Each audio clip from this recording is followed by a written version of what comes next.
the ambulance starts driving. And when they start driving and they're resuscitating me and pumping air and doing all that, I come out of my body to watch them. And I go out of the vehicle to watch them. And I'm like right over the vehicle, and the vehicle is going all the way to the hospital.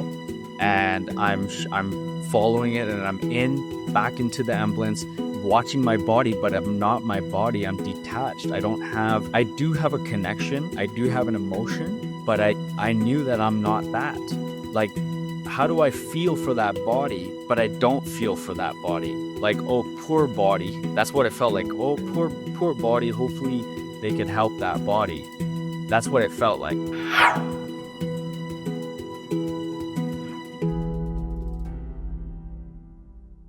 Welcome to the Celeste Ball podcast, Malcolm. Oh, thank you very much, Tanya. I appreciate it. So tell us what happened. What were the events that led you up to the near-death experience?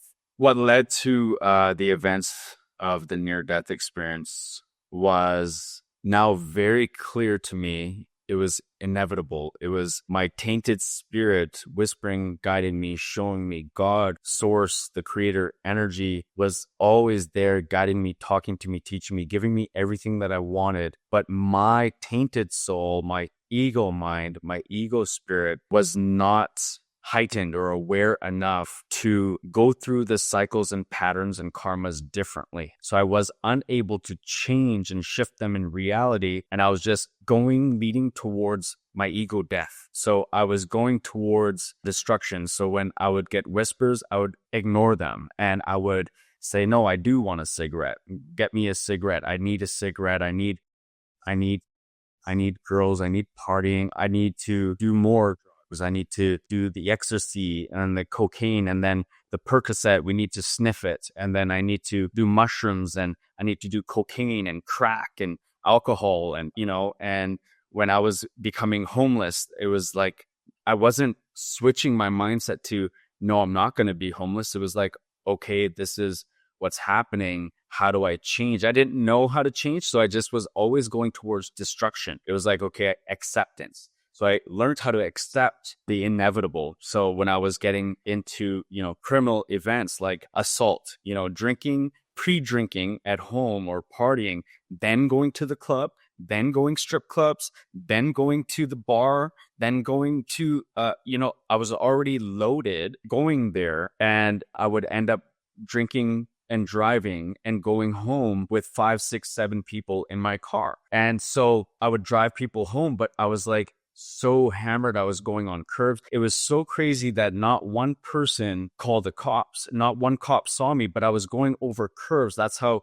drunk I was. I was like always living that life. I would, even if I was annoyed or pissed off or road rage and I was in traffic, I would go out of the traffic and kind of go on the other side and do stupid, crazy things like you see on the news. And that was me. Or if someone pissed me off, I'd get out of my car and threaten people. And then the realization came to me after my near-death experience that, oh my God, they have a child in the car. Oh my God, I have my child in the car. Oh my God, what am I attracting? Now they're getting out of the car with a bat. I'm getting out of the car with a bat. We both have kids in the car. So everything always escalated with me. I always put myself in the midst of turmoil. So I would always be the first to jump into a crowd. And when there's a fight, or I would like get jumped, or I would get into a crowd, I would always be the one that was attracting that. If I go clubbing, there would be all eyes on me. I would be the attractor.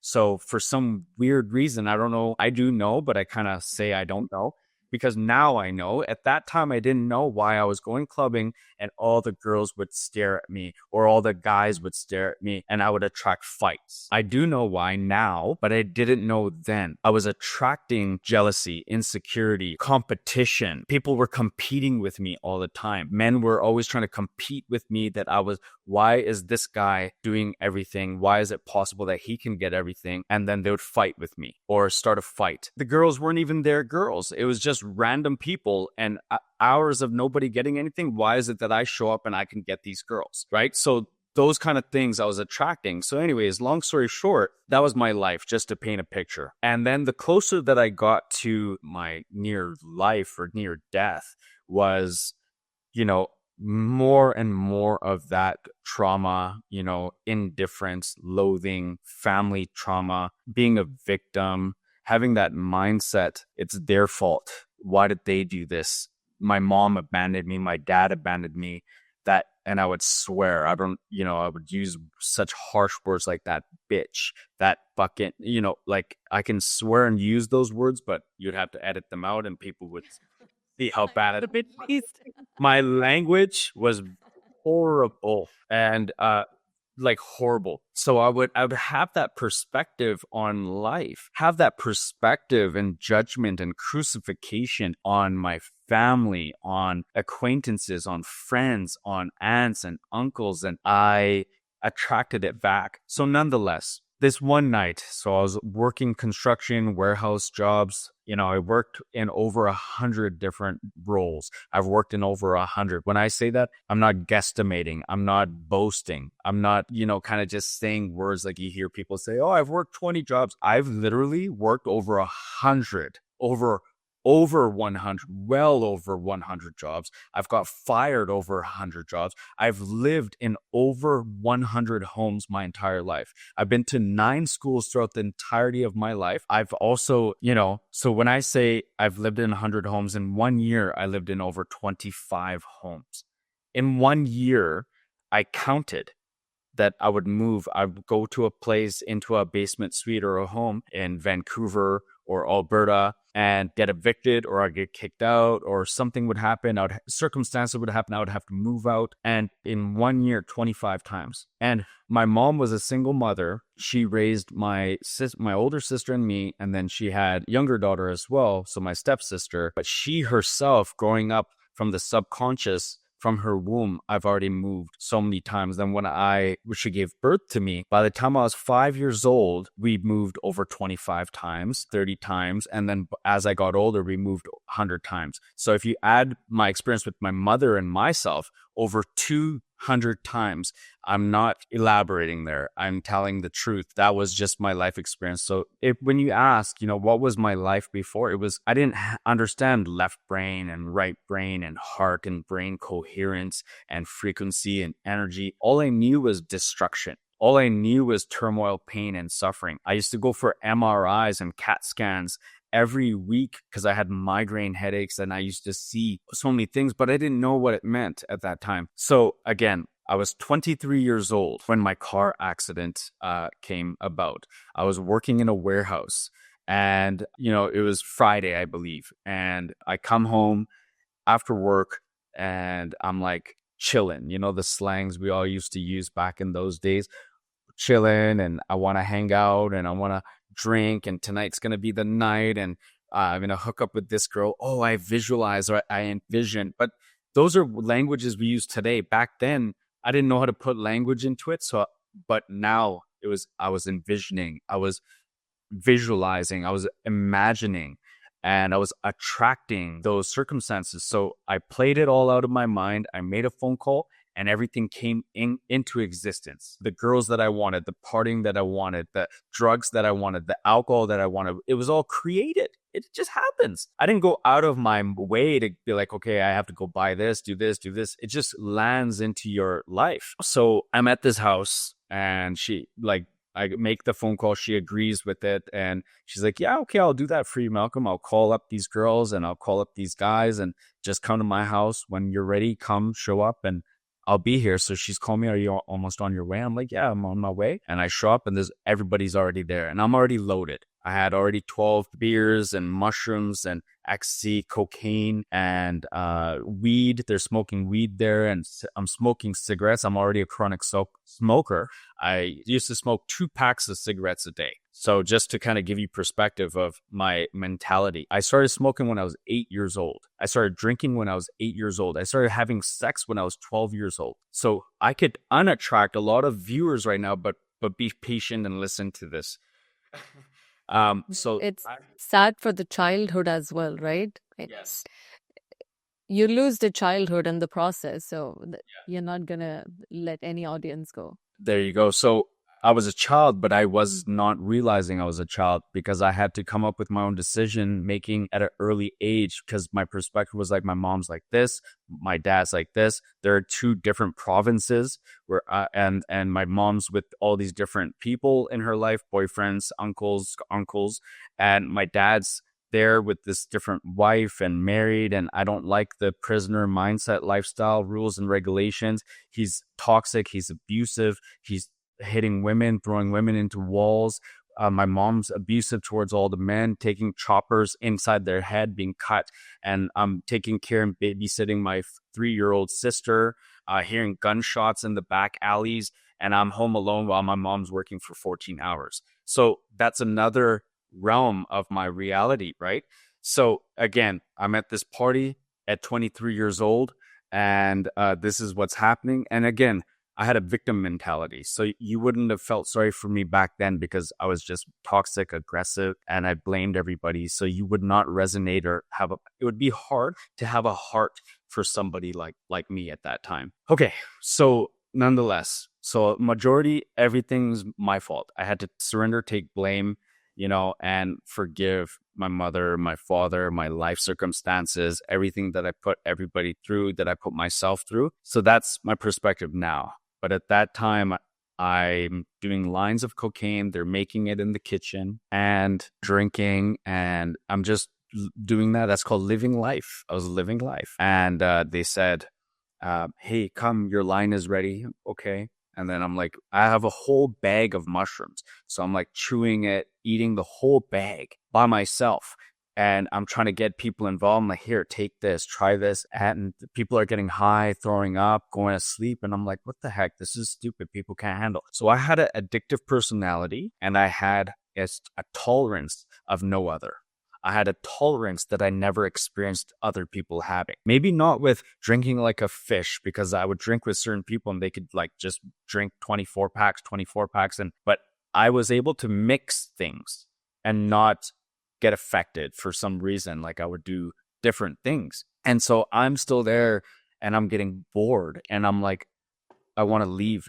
My subconscious and my awareness was like, let's go. Why would my spirit do that? Why would my spirit or my consciousness say, let's go have more fun. Let's go party. Let's go find this girl. So that's why I call it my tainted spirit. At that time, it was two ends of the spectrum where there's a whisper saying, you're better than this. Don't do this. But I had an ego mind and an ego spirit saying, let's go drink. Let's go party. Let's go find the next resolve. And it was hard for me to listen to that subtle whisper that should have been the strongest whisper to hold me back and say, don't do this. But it was whispering, don't do this. Don't drink. Don't do this. So I'm leaving and people around me are saying, don't leave. Are you okay? Are you sure? I'm like, I'm fine. I'm good. No, it hasn't kicked in yet. Right. And I go and I'm fine. But I'm not fine after 20 minutes of everything kicking in and going like this. And I forget the address of where I'm supposed to go. And I go in circles and I end up, after the whole, of being on life support, brain damage, short-term memory loss, bleeding in my brain, blood clots, brachial plexus, spinal cord, neck injuries, paralyzed on right side of my body. So the forgetfulness kicked in then, and I did not know where I was going. And I end up speeding so fast and realizing that it's not the drugs. That's how fast I'm driving in a residential area in Calgary, Alberta. And I'm speeding so fast. And I'm just going and going and going so fast that I sideswiped two vehicles. That slowed me down to 100 kilometers an hour. I blacked out hitting two vehicles, damaged those two vehicles, and I still managed to go 100 kilometers an hour. And I hit the foundation of a concrete home and I ejected out of my vehicle head first out of the car. And I fly out of the car head first, but that's what they say. But I dragged myself out of the vehicle because I was stuck.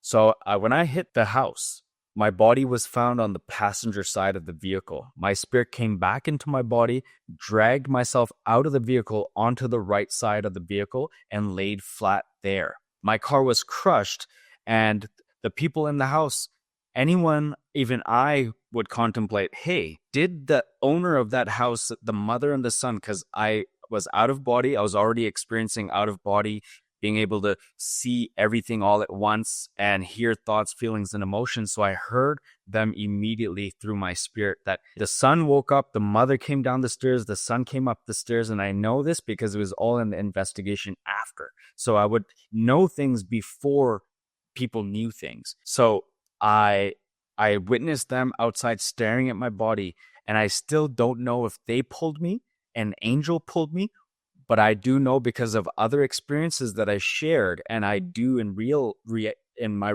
life. I came back into my body and I dragged myself out of my car and laid on the passenger side, or I was pulled. You can put that together yourself. And when the investigation took place and the cops and the ambulance and everybody came, they're taking pictures, my body was found on the right side.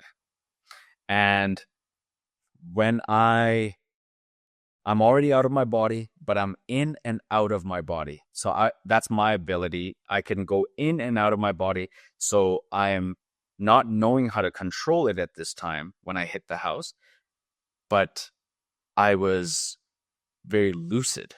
So the ambulance comes, I'm waiting, and they're trying to revive me. He's losing too much blood. We're losing him.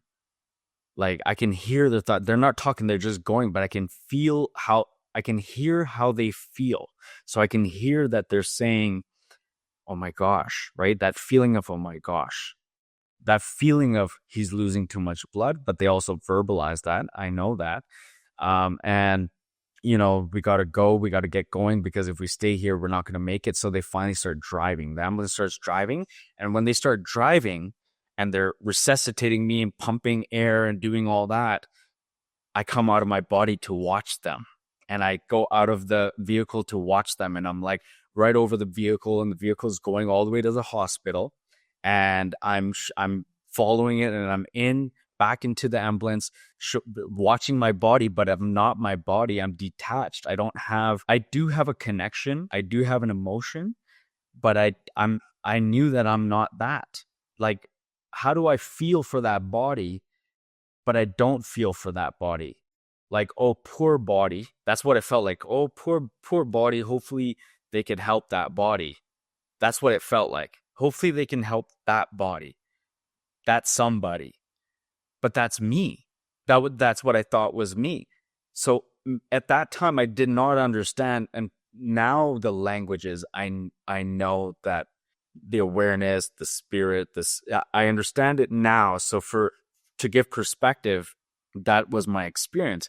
And so I get to the hospital, and they have me on the gurney, taking me all places for my leg, for testing, for blood, for this. And everyone's shocked. Like, this guy hit a house.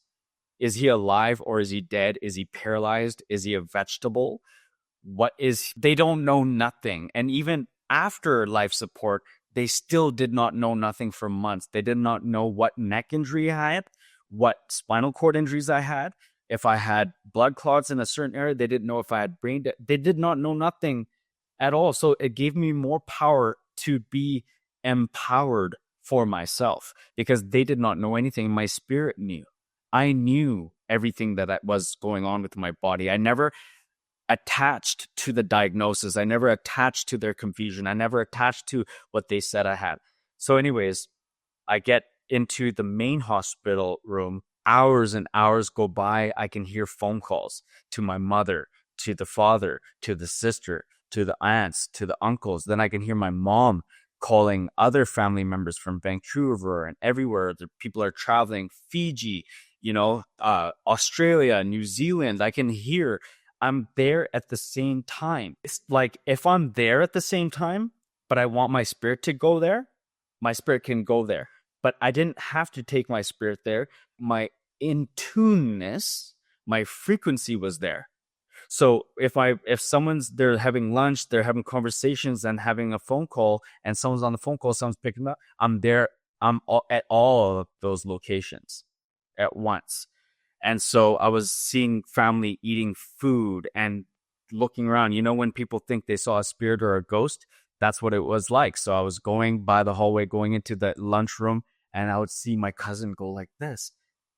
Like they thought they saw me. And there was other times my mom was on the phone. I'm seeing her as if I'm feeling her. I feel her on the phone, just like waiting, but I can hear all of her vocals before she verbalized. I can hear everything, what she's going to think, what she's going to say. And then they pick up the phone. And right when they pick up the phone, I enter the frequency and they answer the phone and I'm there. And then I wanted to show up into their car. So they're on a road trip going on vacation and I'm in their car or around their car. I can see my cousins in the back seat and I can see my aunt and uncle in the front. And there he turns around and says, Malcolm was in a car accident. We got to turn around. And they're like bummed out because they're bummed out, whatever, who cares? And, but they had to make that decision. My cousins, they go home. I think only my uncle or my aunt show up or whatever. And they turn around. They're on their way to like California or something from Vancouver. And so their plans got canceled. But then not only that experience, but many other experiences. So as I'm going in and out of surgery, I'm also in and out of surgery. I have to be there with my body.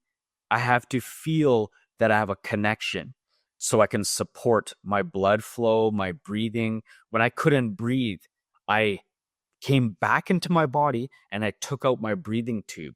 So my breathing tube was giving me air, giving me oxygen, but it was in a position, and my neck brace was on. It was in a position that I couldn't breathe anymore. But even I didn't have to. I was a spirit. So why did my spirit go back into my body, take out the tube, take out my neck brace, and my mom starts screaming and crying when the nurses come and look at my body because they heard what was going on, and I'm unconscious again. And my spirit's out of my body, and I watch my mom come and scream. And the nurses come and they panic. You took it out? Like you were unconscious, you woke up, you took out the neck brace? Yes. I didn't wake up. The spirit, the power that my spirit gave my body that was paralyzed. Listen to this. When I woke up off life support, it was like a ton of bricks hit me, right? Crushed me. Like 1 ton, 2 tons. I was crushed. I hit a house going 100 kilometers an hour. When I woke up off life support, I could not move. So now think of that. I could not move. My leg was broken. My arms could not move. I had to go like this and it would fall down. So I used 2 hands to take off my neck brace. So the spirit gave me the power to take off my neck brace. And I implanted messaging into my mom's brain to give me water. So 20 minutes later, another ability that I did was I influenced my mom to give me water. No one's allowed to do that. When you're on life support, you're not allowed to just go give your kid water. But she had a calling. She had a compelling. She had a intuition, but it was me. I told her I need water. So she said, my son's asking for water, because I went like this. And my mom saw it in the perfect moment. So she read my mind and she saw me, but the nurses thought she was crazy. The nurses thought the whole thing was crazy. They didn't know what to believe, but she was so emphatic and aggressive. She was aggressive. You know, a mother would be aggressive. So she was aggressive. And she was determined to give me water, but they said, you can give him ice chips. So that was good enough because I was so dehydrated. So the neck brace and the tube was going to be a problem. The water, the dehydration that I had from all the alcohol, all the drugs could have killed my body, could have shut down my body. So I needed that water. So that helped. Another thing, I was 10 times over the blood alcohol limit. Okay, so this is the first podcast I'm going into details that I'd never done before. So trust me, each one, people will find out more. Anyways, my mom then had to make a decision. So the nurses and called the specialist, the doctor, they determined, all right, it's time. He's responding. And so they all gather up There's different groups, different families. They're all discussing. And they decide ultimately, let's unplug him because they're optimistic. He's responding, right? And so as my mom made that decision, the final decision, going to the plug, the outlet in the wall, and she's about to unplug me, she goes into contemplation. And in that moment, I go into contemplation and I leave my body again. Or not my body, the area. I leave the area because I was already in and out of my body, going everywhere. And so I start to go into contemplation. And that's when I decided to leave. And I go, but it wasn't my decision. It was the ultimate decision of gravitational pull. It was a gravitational decision. It was like surrender. It was readiness. It was, it just happened. And I just go and I leave the room, the hospital room, and I leave through the wall and I go up and above the hospital and I can see the sky, and I'm leaving the room, leaving the hospital, going further and further away. But it's not by choice, but it's like by choice, and it's like unknown, but it's known, and it's like indecision, but it's a decision. It's unexpected, but it's expected. So all of these valuable words are very important for people to understand. And I didn't get it. Even after I woke up from life support, I did not get it for a few years. I did not change for several years after I woke up off life support. And even after living life and going back to work, I did not change. The change, I'll get to the change after when we get to that part. So I'm leaving and I see a tunnel. Not a tunnel. I don't even see anything. It's a vortex that just grabs me and I enter a vortex. So I entered this vortex and it's clear, translucent. And then as it takes me up, it's like turns like from translucent, I can see through it, to now I'm going so fast, like light years, and it becomes like black. And I can see that's when I start hearing and seeing and feeling more of what I can do, like the thoughts, the feelings, the emotions. Before I have my life review, I'm already contemplating people all around the world, or all around my experiences, all around my perspectives, other people's perspectives, all the thoughts, everyone talking. I can faces and emotions and everything I'm leaving behind was already happening. I can see like lights. People want to call it galaxies. People want to call it frequency. People want to call it planets. People want to call it whatever, but that's what I saw, lights. I'm not going to say, oh, it was a galaxy, but whatever it was, people who think they're experts can tell me, right? So that's what I experienced, and I'm going and I'm getting unnerving. I'm getting uneasy. I'm feeling vulnerable. I'm feeling weak. I'm feeling scared. I'm feeling vomiting. But why? I was a spirit. I'm not going to vomit, but that's what it felt like.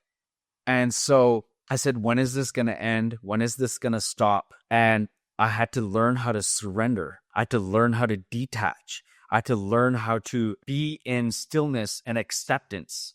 And so as I'm doing that, in the void, in the blackness, I asked, is this going to become white light? Am I going to see something, or am I going to be in a void for eternity? And that was my fear. And in the darkness, I surrendered. In the darkness, in my own fraudulence, in my own weakness, in my own fear, in my own doubt, I come to a calmness of, I'm done. It's over. Take me. I accept.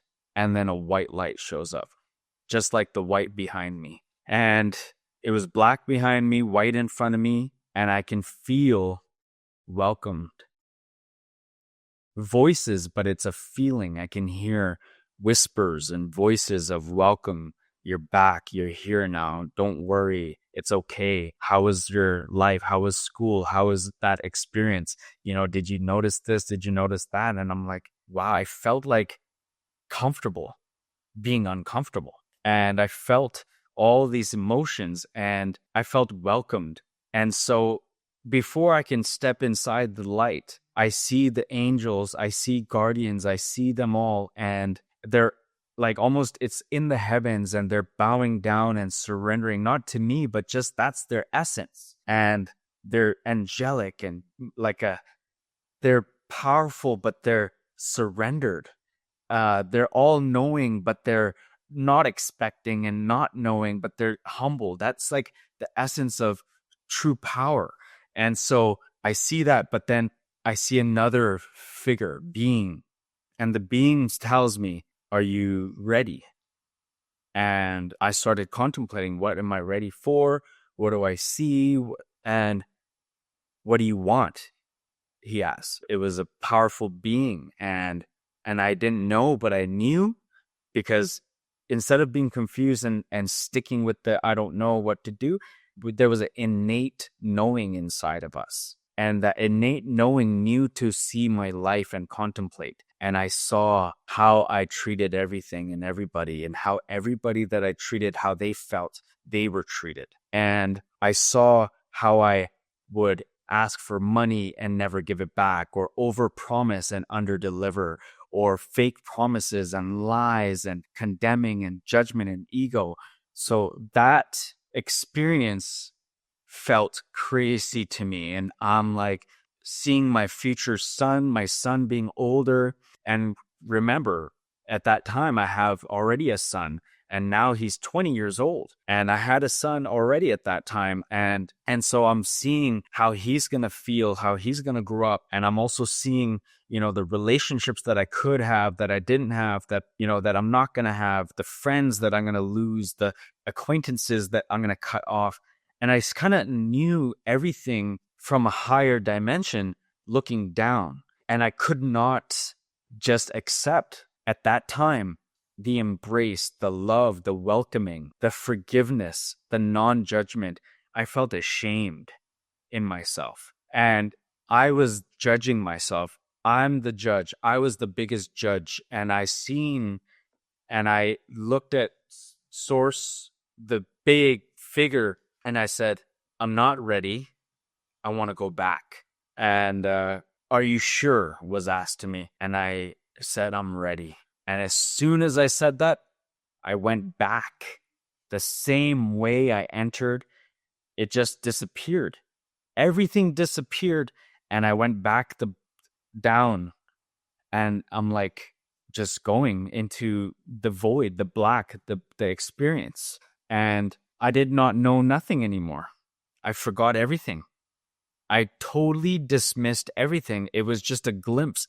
And right when I'm coming back into the sky, the atmosphere, and I see the plane, everything I can see, and then I go down to the building, the hospital, I could see it like the terrain, the GPS, and I see it, and I go to the building, and I go into the building, go into the room, over the bed, over my body, and I go into my body.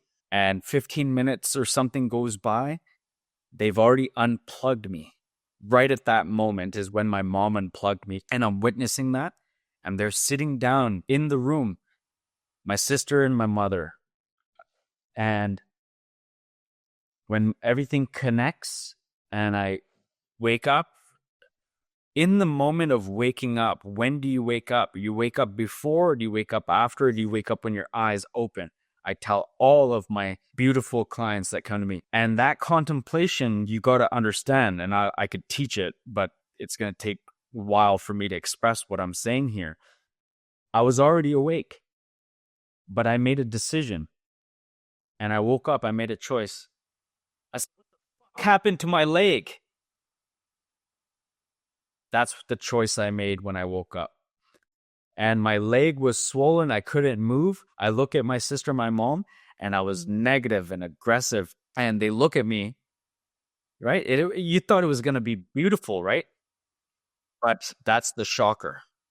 That's the shocker. And no wonder I was hated. No wonder my mom wished death on me. No wonder my sister wished death on me. No wonder my family wished death on me. No wonder I was abandoned. No wonder I was feeling like a victim. No wonder nobody wanted me, liked me, and I experienced what I experienced because I hurt people, hurt people. And I hurt people and I made them feel pain and suffering that maybe they didn't deserve, but I was doing it. I was giving them the experience. I used to abuse my mom. I used to verbally abuse my mom. I used to hurt my sister. I used to abuse my sister. I didn't know how to treat and respect women. I did not know compassion, love, respect, those I did not know nothing. And don't feel sorry for me when I was just because I was 8 years old and my childhood, what it's okay, right? So that's what I had to realize. But nonetheless, my mom looks at me and says, "That's what you have to say after waking up from life support. You should be grateful." And I felt those words, instead of receiving it with love, those words to me were daggers and cuts to me, because my whole life I was always told and condemned and put down, and the abandonment issues, and my mom choosing men over me, my dad choosing women over me, the wives, or people giving up on me, cheating, relationships. So to me, everything was a cut, everything was a dagger. I did not know how to receive love. I did not know how to receive compassion. So to me, it was a trigger. Everything was a trigger. And I'm like, so I said, my leg, right? That was me. And I did not know how to acknowledge and comprehend and receive anything. I was rigid, hard, more than ever. And so as the experience went on, I was already healing. I was already knowing. I was already aware of my experience that nobody understood or knew while I was mad, while I was hurt, while I was upset. I remembered every now and then. And that kept me silent after raging, after frustration, after anger, after condemning, after ego. I would sit and I'd be like, I remembered the experience. So people would talk to me, cousins would visit me and give me insight.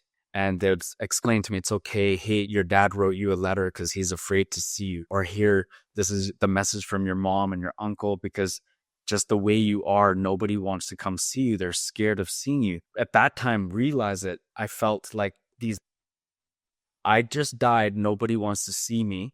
That was my mindset. No friend, nobody showed up at my quote unquote deathbed, right? That was my mindset, that not even one friend showed up. And still, I would say that today, that not even one friend that I hung out with showed up when I was there.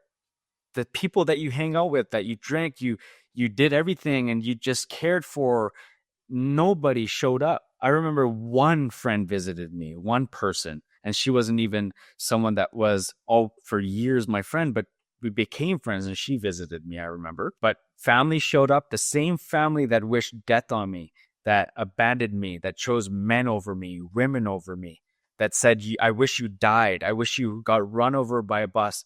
So it was hard for me to see past that, being condemned. And I just wanted to throw it in their face, lash it out, take everything brushed under the carpet that they say, oh, it's okay. That was from the past.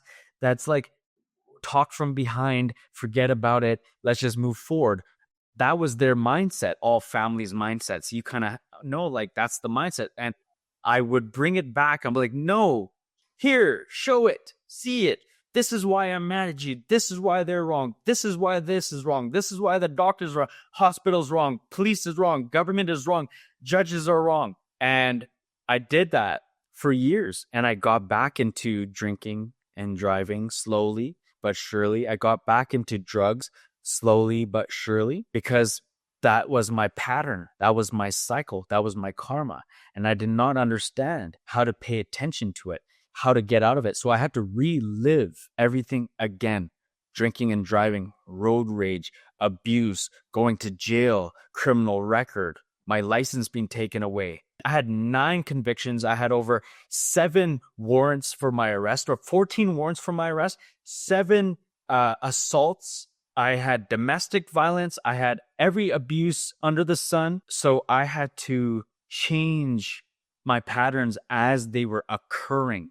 In the midst of frustration, pain, and suffering, turmoil, I had to learn how to learn to unlearn as the karmas were occurring, as the cycles and the patterns were occurring in real time, I had to just make a decision. And I slowly started to realize decision, contemplation, surrender, detachment, awareness, fraudulence, pain, and suffering. So for me to quit pharmaceuticals, for me to quit all the drugs they had me on, all the addictions I was putting myself on, I caught pneumonia 7 times in a row every other week. Pneumonia. They were treating me for bronchitis. I had pneumonia and they found out I had pneumonia, but I would catch it again. Those were my karmas, my cycles that I was repeating, my patterns. I was not pattern recognizing that when the seasons change and I don't care and I'm upset with a girlfriend or my partner at the time or people, or I'm not giving out good energy into the universe, I would smoke. I caught pneumonia. So I said, okay, well, I remember sacrificing. I remember making an oath to source, to God, to me, my higher self. So I'd maybe I can change. Maybe if I create a sacrifice and an oath, dedication and a sacrifice and I detach and surrender and accept, okay, kill me then. So I had to kill me. I had to die. So I died, but I'm dying for what? What am I dying for? Oh, I came back. So I'm dying for what? So I died. So I said, for the cigarettes. If I keep smoking, kill me then, die. Because if I'm not changing, then kill me. So I said that. And so I caught pneumonia and I'm slowly dying. Almost a month goes by, liquid coming out of me. I'm not knowing how to fix this, not going to the hospital because I didn't like doctors. I didn't like hospitals. And so I was killing myself, laying in bed, filling cups up with liquid. And finally, my ex-girlfriend, she picks me up out of the tub with cold water. She takes me to the hospital and they tell me what this is. And I'm like, oh, okay. And so I slowly stopped smoking, but I didn't quit. I'm like, made a decision. I said, if I stop a little bit, I'll take 3 puffs. And then I make a mistake. I smoke half of it. Then I would catch the pneumonia again. And then I would learn. And then next week I'd say, okay, I'm smoking while I have pneumonia and I'm coughing and spitting out that much liquid. Mind me. So I'm still smoking. And so I smoke half. I make a mistake and I get it more. And then I'm like, okay. And I throw it out. I get scared. I'm like, and then I go through the lesson after a few days. And then I take 1 puff and I'm like, okay, you did good. You took 1 puff. Wow. And then slowly I learned to quit smoking cigarettes. It took me months to quit smoking, almost a year. So 27 years old is when I quit smoking. My car accident happened when I was 23. So you see, the cycles took long. And so then I started, so this is going to be very valuable for the people who know me and people who have watched my other interviews, because they always ask me, how did you change? Oh, you came back changed, you came back powerful. Listen, it's a process. But I help people go through this process much faster. If you look at some reviews and stuff like that. But anyways, so I quit smoking. The pneumonia changes. And then I have to deal with crack. Remember? When I was 14 years old, I was a crack addict. I was a cocaine addict at 14 years old. I was homeless when I was 15. So those karmas come back and bite you in the butt. And I was like, oh, okay, so now this house situation, right? That cycle came back.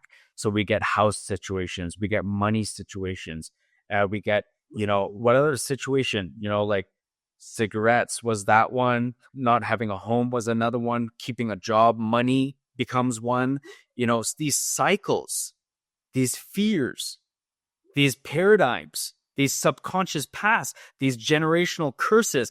The mother issues started coming up again. The father issues started coming up again. The sister issues, the girlfriend issues started coming up again.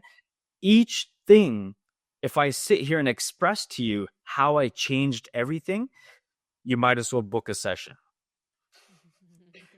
Okay, so that was my experience, right? Wow. Honestly, I usually take a lot of notes, but you are such a good storyteller, It was so engaging to hear the whole thing and so inspiring as well. Where you said you went, you saw what was on the other side, and then you came back and you said, what the hell happened to my leg? You know, in Bhagavad Gita, they say something which is we are right now in our body. When we go to sleep, you see dreams. And then when you wake up, you are back in your body, correct? So, in the same way, right now, when you went there, that soul, that spirit is you. When you come back into earth, that is the dream. So, earth is a dream. So, when I wake up, right now, I'm Tanya, supply chain analyst. When I go to dream, I can be a king, I can be a peasant, I can be whatever. But when I wake up, I'm back as Tanya. So if you had not come back right now, another client said the same thing, and another client, no, another guest, because you chose to come back right now, you came back into the same frequency of the body, and then you started dealing with it. If you had not come back, then the next time you reincarnate, you will come back into the exact same or probably even a worse childhood, and then you would have to purge it all over again from the start. So how did I came back worse? So yes, I was worse before, but now it was like worse because I had that experience and I'm doing it again. And I was also contemplating, you don't want to slap source, God, universe, angels, Bhagwan in the face. And these things I understand, right? My family, I grew up with different cultures. My dad was Hindu. My mom was practicing following Hindu, but she was Christian, born with Christianity. And she would switch to Christian, then she would try Muslim things. And my family, my mom's sister is Muslim. And then I grew up Jehovah Witness. My mom was trying to do Jehovah Witness. And then Buddhism is different experiences of friends and people around me were doing this. So the perspective, but I stayed with the one source that I had, but I wasn't recognizing it and paying attention to it and knowing how to associate with it. And that's when I started changing. Then I learned how to associate with it and learned the frequency better. Then I started to understand, oh, now I am powerful. So it took me time to understand, but I was already healing. So I missed a chapter here. I was diagnosed with brain damage, short-term memory loss. I had 75% of nerve damage all over my body, in my head, in my muscles were torn, my ligaments were torn, my tendons were destroyed, my arms were gone, like half off. Not broken, but like muscle tearage, nerve damage, tissue, everything was like torn. I had a tibia fracture, my lung collapsed. When they tell you that it's going to take 6 to 8 weeks or 8 to 12 months, every time they told me, my inner self, my awareness said, no, I'm doing it now.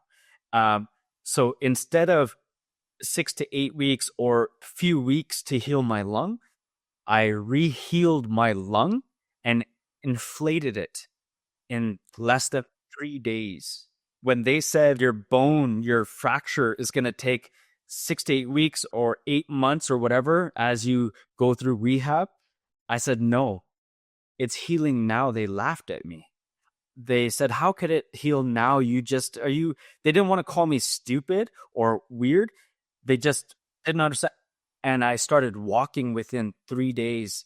But wait, they started to see how much I'm changing. They were confused. They didn't know my neck injuries, my spinal cord injuries. And I started to heal my brachial plexus injury, neck injuries, and all this, and nerve damage. They had specialists confused. I had specialists confused that had to get 7 other doctors that are following a specialist to train to follow me around and see, how is this person, they're studying me, how is he healing, how is he changing, how is he progressing. I was progressing so fast that it was going against the rules of what they believed in. So these bending realities and things I was already doing with the mindset. So that's why what's different about me, I'm going to mention, is dark energy, negative energy. I teach people, you know how lots of people around the world said, you cannot have a feeling of negative and do positive at the same time. You cannot heal when you're negative and try to be positive. Well, I did it and I do it and I teach it. And I'm not saying negative like you're being abusive. I was going through all of that. So I'm not advocating, but anyways, it's based on your listeners and your followers, I don't think. But regardless, I'm not saying that in that way. What I'm saying is, how do we address our fear, our pain and suffering? How do we address our ego? How do we address our inadequacies when we feel emotions and things are falling down and going not our way? And there's a way to do these things. If I can do those things, you can do those things. This is how I was able to heal some clients and patients and people who come to me and I'm not healing, sorry. I'm guiding, teaching, doing what I do with guided intelligence, and they're healing in front of me. There are things that are happening, and they're telling me of revelations and synchronicities and things occurring so fast, and they've tried everything under the sun. And it's possible. Right? So they didn't get it, the hospital, they didn't get it, the specialist, they didn't get it. But I had that awareness, that knowing, and I was doing it and I proved it. I was already in the minds of psychologists, therapists, counselors, healers. I was already in the mind. So how can they come and try to do their work when I was already helping them? I was already strategically understanding their direction in advance. And this is why I have clients like that now. I just wanted to address the healing part, right? Because we didn't get to that. So I walked out of the hospital. They discharged me out of the hospital in 6 days. So from waking up to 6 days, I had to go to Care West facility. It's a rehabilitation center. So I was there for less than a month. And then they're doing rehab, stretching me, mobilization, things like that. And then guess what? After 1 month of walking out of the hospital from life support, they tell me, no, they didn't tell me nothing. They're giving me pharmaceuticals, loading me on morphine, Percocet, everything they could do, killer, back pain killers, nerve stuff, brain stuff, psych ward, medication, because I thought I was crazy. So they're giving me things to suppress my brain. And that's what people need to understand to get out of the system, right? So anyways, I was out of it while I was on it, and I was raising the blood pressure machine. And I said, listen, I feel something in cold whooshing in my brain. You're giving me things to suppress my headache. I called a specialist that came and see me when they do the checkups. You need to send me in. They're like, no, Malcolm, we can't, we have to wait. We don't know what. I said, I know what this is. Don't you see what I'm doing? It's me that's in control. I'm the one raising the blood pressure machine. Your damn nurses don't know shit. I'm the one telling them where to go, what to do. They don't know nothing. They don't know what they're doing. I know what I'm doing. And I said, you don't know what you're doing. You're talking to me. I know when you're coming into this hospital before you even know you're coming to see me. I know you're coming to talk to me. So I'm speaking like this to them. I'm telling him that he needs to be aware of what's happening. I said, no, I know it's water, but he knew it's blood, because how can it be water? So they end up taking me to a CAT scan the same day, not MRI. And they come to find out I have 20 cc's of blood building up in my brain that's not being absorbed. So then he has a talk. I said, of course you're going to have a talk with me. I'm the one that told you to do all this. So it comes across egotistical. So I also had to learn to not do this. So even though I'm talking to you, telling you and giving you an expression, I had to change this to change circumstances, because I could do it differently now. I don't have to talk like that to get things to happen. That was then. This is now, right? So now I do it differently. But at that time, I was talking like this. And so he said, Malcolm, you got to understand it costs $1,000 or whatever for each scan. And so I said, listen, I don't care. You're going to put me through the scan. I know what it is. Okay, thank you for telling me it's blood and what it's not being absorbed. What does that mean? He's like, well, Malcolm, potentially this is another 50-50. I said, what do you mean? He said, well, this is, as hard as this may be to accept, this is another life or death situation. I said, what do you mean? I was like, I had that experience. I had to go through surrender. Now imagine this, going through surrender, detachment, pain and suffering, decision while being awake. So I'm awake and I'm going through all this anger, frustration, noticing, realization, observation, witness, noticer. He says, you have to call your loved one, call your mom, call whoever you have to call. And I'm like, okay. So I call, and my mom was like shocked. And because I didn't care, I didn't even want to call her reluctantly. I call her because I'm like, okay, if I die, she's not going to know, right? So let me call her. And I'm like, I'm just letting you know. And she's like, what? You just had surgery. You just had everything. everything's okay. I said, no, they tell me I'm bleeding in my brain now and it's not stopping, it's building. And, they tracked it now. And I said, I have to do this. What are you going to do? I said, well, if I don't do it, it's going to keep bleeding and it's going to just spread and I'll die, right? So I have to go get it released. I have to drill a hole in my skull. And so my mom said, okay, well, God bless and read The Secret and just don't worry about it. And I already had this thing with my mom where it's like, it's easier said than done. It's like, I felt it, but didn't feel it, but I tried to feel it. I'm like, okay, fine. I will listen to you, Mom. So I know what came over me. I came over me and I had to just embrace, relax, surrender, have a future premonition. I had to have an envision. I had to imagine. I had to create. But at the same time, I had to detach. So then I go and they drive me to the hospital and I see the specialist and they're giving me the anesthesia and all the stuff. And the lady is there. And he's getting his gloves on, everything ready, putting the iodine on and all that. And I'm like feeling numb. He's like, do you feel numb yet? Do you feel numb yet? I'm like, yeah, I stopped doing that.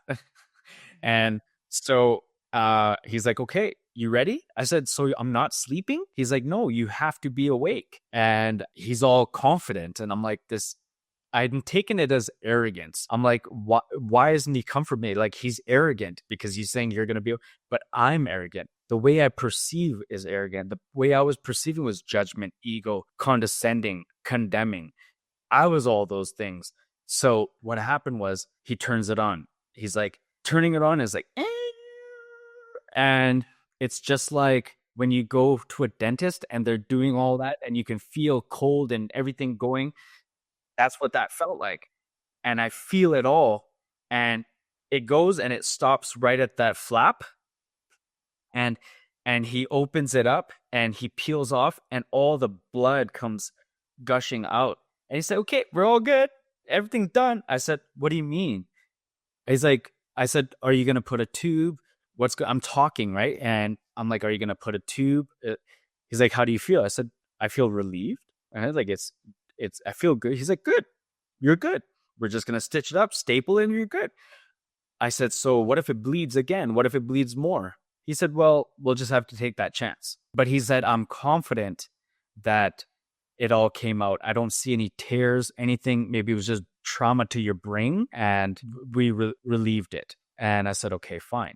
But I think it was good because I wouldn't want a tube out of my head for months anyways, right? So, because there were people who had tubes out of their stomach. They had bags in their stomach. There was so much trauma that I witnessed there in the hospitals, right? And so as I'm healing, I forgot to tell you, they didn't give me any Tylenol or T4 or painkillers for 2 to 3 hours after he was done. So when the numbing went away, the pain kicked in. And in that pain and suffering, I had to learn all of the same things and remember, but I was aggressive, angry, shaking the bed like a psycho and yelling and screaming at everybody walking by the doors, yelling at them, shouting at them, saying, hey, aren't you going to come here? Why are you walking by looking at me? Just give me Tylenol, give me something. I need something. And I'm going through anger, rage, frustration, shaking the bed until I go in my mind and I just say, sit in this suffering differently. And in the pain, in the suffering, I surrender, but my spirit comes out of my body and I go around the hallway. And then after 2 hours, I come back into my body and I realize I fell asleep. And then the nurse comes and says, okay, are you okay? We can give something to you now. I'm like, finally, because I just woke up, right? When she came and she gives me, and it takes another 20 minutes for that to kick in. And then I get to go into another room with another person who got half his brain removed. And then I'm witnessing, noticing, and walking around in the hallways. And I'm just going through another healing journey. And then that made me realize more of contemplation, more of pain, more of anger, more of frustration, more rage, right? That stuck with me throughout those years of going through anger, frustration, rage. So it kind of catapulted. I had to go through so much destruction, right? I thought I went through so much destruction, but this was a different experience, hitting a house, going through this type of surgery, but then I had more experiences going through rock bottoms. And then why am I going through this rock bottom in life? I thought I had rock bottom. Why did I get an accident? Why am I falling asleep at the highway and there's cars and police officers knocking at my door and they're mocking me, condemning me, threatening me about court and criminal records, but they find my key is taken out of the ignition and on the passenger side. And I'm like, wow, that's a test. So I'm walking home, the police takes my car, and I'm like, what's going on? So I'm learning how to realize and tap in, and then also dealing with my criminal record, dealing with my assault charges, and then I had to go to jail, domestic violence. So I'm going through everything, rewriting my destiny, because I went to a Hindu priest years before my car accident that read the Bhagavad Gita, and he was reading this certain book. And he read it years before when I was still with my dad and stuff. I think I was like 18. And I was bad at that time too, at 18. And he said, look, you drink and drive, you might get in a car accident, and I can tell you all about your life story. This book tells me everything based on your charts, based on the stars, your birth year, everything, your name, your last name, everything, your time. And I'm like, yeah. But what he was saying to me was real because I was actually doing that, but I just dismissed it. I believed it, but I dismissed it. And then years later, I get in that car accident and I wasn't wearing a seatbelt and I ejected out of the vehicle. And all of these insights, we got to realize that we don't have to die to realize that we could have, should have, or would have. We can actually have our life experience now, right? And after coming back, I realized that I have more life experience than I ever have from my near-death experience or my near-life experience and my life review. I've accumulated so much more knowledge and wisdom and education now as the years go on. I recognized, right? That gave me the ability to reconcile with things after years, though. Right? So people go through years. I went through 20 years of not knowing, of being sick and tired of being sick and tired. I went through 20 years of failures, rock bottoms, abuse. I'm going to talk like decision making since I was before 7 years old. If I was already smoking and drinking and thinking of sex and girls at 8 years old, imagine how my life was when I was 6 years old, 5 years old, 4 years old. I did a hypnosis where I remember being in the womb and it was cold, lonely, and I felt scared and worried because my mom was with my dad at that time. He was abusing her, kicking her in the stomach, hitting her. She drank bleach when I was in her stomach. I lived through all the abuse. Why do you think by the time I was 1 year old, they divorced? So people want to say, I read Akashic records, we chose this life, we chose this spirit. I understand that, but my message is we are making a choice. We can rewrite our destiny. We can choose differently now. You don't have to live in that narrative. And just like the diagnosis, you don't have to believe in those narratives, those diagnoses, or that, oh, I went to this healer, this Akashic record person told me this. And once you self-identify, that's it. Don't do that. So I rewrite people's subconscious thoughts and paradigms and generational curses so then they can transform faster. Don't identify with those things. Don't feel those things. Go through all these adjustments now, faster, quicker. You know, there's so much that we can be doing to change. I'm just saying. You have a lot of clients that you deal with, right? Yeah. Currently, from all the clients that you deal with, what is the number one problem that they come with? Like, what do you think is the biggest issue that we are facing on the planet? That's a great question that you probably didn't have written down and you thought of. That's a good thought question. I've come to realize that I need to say that everyone is individual. They have their own unique experiences. They are divine and they need to know that and feel that, right? So I need to say that first. But my understanding is, and they'll come to realize after going through everything and growing through everything, is that we are all divine. We are all experiencers. We are all observers and noticers, witnessers. And the thing is that I work with the best people in the world. They work for Wim Hof, Dr. Joe Dispenza. I work with psychologists, healers, therapies, Reiki masters, yoga instructors, people that work 9 to 5. I work with so many different people all around the world that it all comes down to similarities. And I'm not trying to hitting any specific thing. But once we self-realize and actualize these things, we're all going through this journey. We're all journeying. It doesn't matter the best of us or the worst of us. That's the similarity. You said in the beginning that you were attracting a lot of negativity, right? So there are a lot of people where they say that, okay, everything is going wrong for me here. And then they think that just because they relocate to another country, things will get better. But they go to the other country and they attract the same problems again. Yep. Why do we attract the same kind of problems over and over again? What has to change? Because they don't pattern recognize. And as soon as they pattern recognize, they will understand the cycle. So they already know their cycles, but they're skipping the pattern recognition. So people go through cycles. Oh, I'm getting this plumbing issue, or my car issue is always happening. My dishwasher, how come I'm moving in this house all the time, this basement suite all the time, or this 3-bedroom house? And sometimes I'm working with someone, they want to deal with money. They think it's money issues, but it's plumbing. And the plumbing is showing externally, but we're plumbing them within, and they don't realize it. And then they realize that we fixed their plumbing issue. Plumbers stop stealing money from them, stop creating these cycles. Then that turns into, that gets fixed. Then their car stops breaking down, their engine gets fixed. Then deals and money starts pouring in, but we didn't talk about money. And then I say, you see what's happening? And then they're like, oh. And so it's not why they think they're coming. They are coming to me and saying, well, it's spirituality, or I've been dealing with spirituality for 20, 30, 40 years. I know about this. I'm a Reiki master. I know about the chakras. I work with Dr. Joe. I work with this. I work with that. It's not about that. They realize that it's missing links, root cause. It's where it stems from. It's other pattern recognitions. It could be what you're drinking, your gut bacteria, the parasites. It could be your brain, the way you wire and fire your heart. It could be the way you look at somebody, the way you think of somebody. It could be the way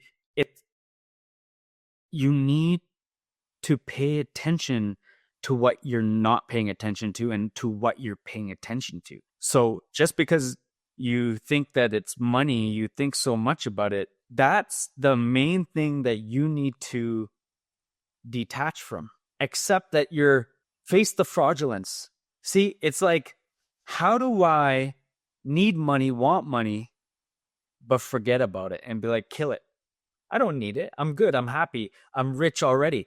You know, when I learned how to look at my dishwasher differently, then my dishwasher became a beautiful titanium, amazing dishwasher. When I learned how to look at frequency differently, or when I learned how to look at my children differently, then things, it's like sometimes you can affect free will. And I do it. I affect free will. People think, oh, we can't affect free will, or you can't affect free will. They have their own decision. But if they're a non-player character and they don't even understand their free will, then the person, we're already getting controlled anyways. So of course we can affect free will.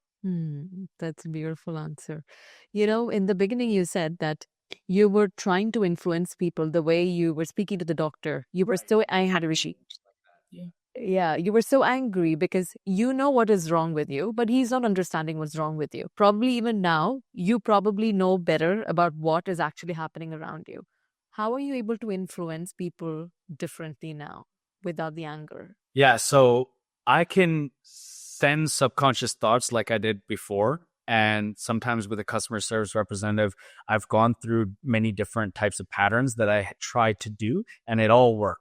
So if it was a negative approach, if it was a thought, talking to them differently, indirectly, emotionalizing with them, because you don't know what's going on in someone's life. You can indirectly, positively persuade or manipulate or ignite for a good outcome. So I would say, I hope you're having a good day. I don't know what's going on in your life. And to trigger somebody, or you could approach negatively and say, well, you're in customer service. You're supposed to help me. Why do you have that attitude? Leave your anger at home. You're at work, right? So you could affect so many people differently. You can affect change. You try to tell your sister, your mother, eat healthy, eat healthy, eat healthy. They don't receive it well. Or you could detach, change for yourself. Expect what you want to see in the world and let the world see how you're jumping into a new realm, a new reality. And those people in that reality, whether they never come in your life or they are in your life, will cycle into that reality. So when I started to change the way I look at things, the things I looked at change without me affecting the change. I would do me, detach, and know the feelings and emotions and what I expected unexpectedly. And then a year would go by, I would show up at a family member's house and I would see their fridge a year ago full of junk and disgusting, and they're not doing health stuff. Their mindset's so different. A year goes by, everything that I was trying to change before without changing over a year naturally started changing. They would be like, oh, look what I'm doing, what I'm doing. So I learned to stop saying, I did this for you indirectly. Sometimes we don't need to speak. I deal with a lot of practitioners around the world that still have that ego tendency, right? And we don't have to speak of what we did, what we do, what we don't do. Sometimes even the acknowledgement and awareness of what we can do doesn't need to be spoken because it's not a comparison. Imagine you're telling me your abilities and I tell you my abilities, and then you tell me, oh, I did this, and I tell you, oh, I did this. We don't need to do that. Sometimes the most confident people are the ones that act, they're just humble and they don't need to speak. There's no competition, no comparison, right? I was going to say shameless, but it's not the word, actually. It's not shameless, but it's like, you know what I'm saying? It's in boasting about what they have or showing. Yeah, in that moment, that awareness is not there for a lot of people, and it's that recognizing of that stillness and the subconscious thought, the neurons, the wiring and firing in our brain is conscious, our cells are active, our body can hear us, our everything is aware. So if you are speaking ahead of your thoughts or you're thinking ahead of your words or your thoughts, it all comes and arises from somewhere, either out there, within here, wherever. There's an awareness we can tap into, feed or capture the frequency in advance. Like I can hear thoughts coming before it even comes because that's what I've worked on for all these over a decade, almost like 15 years. That's why. But we can do it. People can do it. They can pick up on thoughts. I've been working with certain clients. I don't want to share too much of experience because it just comes across differently. But what I want to say is these experiences happen. That's what I want to say is people start to share these experiences in real time fast, but it wasn't there for 20 years and they've done so much in 20 years. You see what I'm saying? It's like there are people that can do this and have that ability. And it doesn't matter where you are. You can only enhance where you are. We're capable. And this is something you were able to teach people because a lot of people are not aware of it. That's beautiful. Absolutely. Last question. When you went up, was it God that you saw? Did you see God? That's a great question. So I feel connected to my source, right? So all along I was connected from birth, from pre-birth or whatever, through all of my awarenesses and experiences and downfalls and negativities. And when I had that experience, maybe that was my source paying attention to me all along, whispering to me all along. But other people have different connections, right? Maybe we have multi-dimensional sources. Maybe there's a source beyond that source. Maybe that source knows that was that source. There's more. Maybe I wasn't in everywhere. I don't want to claim anything. I don't want to say, oh, well, there's this paradise and there's this palace. There's other dimensions and Akashic records and this. How do you know? How is this helping people, serving people now? There's people that talk so much talk, but they don't walk their own walk. And they're speaking as if a matter of fact. But what is that doing for other people's lives? How is it changing their life now, today? What is it doing? So all I know is what I am doing to change people's lives now, not saying premeditated stuff, You know, a lot of the healers haven't healed themselves. And I've been watching your interviews, a lot of the interviews, and every single interview, I can see a more lighter, brighter personality come out. Like you've healed, you're putting a lot of work in yourself, and that reflects in the clients also. So thank you so much, Malcolm. Where can we find you? Guided intelligence came to me, and that's what it is. Guided intelligence, .ca. Nair.ca, Malcolm Nair. And also, I do want to say I have a great book that could be for adults or children, but it's on Amazon and it's called Arnav's Affirmations. And just to let you know, yes, it's a plug, but I only make 30 cents or 70 cents out of it. So it's not about the money. It's not about the money. Trust me. It's just a great book that people buy that they find out, because I work with a child that's autistic, that the mother watched how I talk with my children, how I raise my children. So it's a subconscious book that you speak from the here and now, in the present moment, about detachment, about culture, about food, judgment, ego. But it's in a book. It's an easy book. It's a hard read for a 5-year-old. It's an easier read for a 7 to 9-year-old, but it could be read to a younger child, or it's good for an adult as well, because it's very articulate. That's beautiful. Definitely. Thank you so much, Malcolm. It was a pleasure having you here. Thank you very much for having me. Thank you for watching. Click on one of the videos to continue your journey, and don't forget to subscribe.